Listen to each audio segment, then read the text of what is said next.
procedures, rules, and regulations, some of them post 9/11, starting with a story out of Northern California, where rescue crews say they were just following orders when they stood on the shore as a man drowned before their eyes.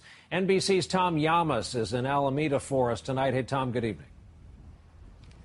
Good evening, Brian. Just about 2 days ago on Memorial Day, about 50 beachgoers here saw a man apparently commit suicide by drowning himself. Now, if that wasn't graphic enough, what happened here on the beach at the same time was just as shocking. First responders watched this man for an hour drown himself in the San Francisco Bay. They were unable to help him, save him, even get in the water. The reason? A cost-cutting policy that prevented them from any type of water rescue. Sharon and Warren Brunetti were there every painful step of the way. Why are we standing here watching this happen? This is a human being, and we all just watched. Standing right next to Raymond Zach, said to be suicidal, as he walked from Crown Beach right into the water, drifted more than 100 yards, and drowned. You'll need to stage for an attempted suicide. Female attempting to drown herself in the water. The call came in as a woman, but in reality it was a 52-year-old man. As this photo shows, beachgoers watched in disbelief as Alameda first responders arrived on the scene and did not enter the water to attempt a rescue. On the beach that day, Zach's stepmother.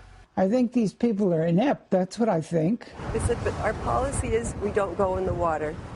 The city relies on the Coast Guard for water rescues, but the area was too shallow for the Coast Guard boat, and the helicopter was on another call.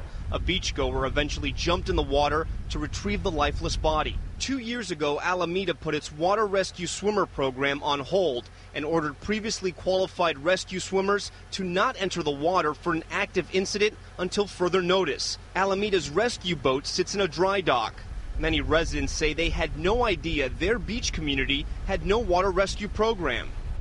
Last night, residents wanted answers. It just strikes me as unbelievably callous that nobody there with any sort of training could strip off their gear and go and help this person. The fire department says they were just following policy, the result of a budget cut.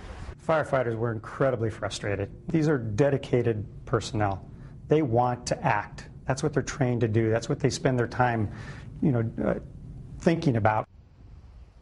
Tonight, city officials tell us they are re-implementing their water safety and water rescue programs. The city and firefighters will work together to come up with the $20,000 to $40,000 to train first responders and to buy equipment so the oath to protect and serve doesn't stop at the shoreline. Brian? Story's hard to believe. Tom Llamas from Alameda, California tonight. Tom, thanks.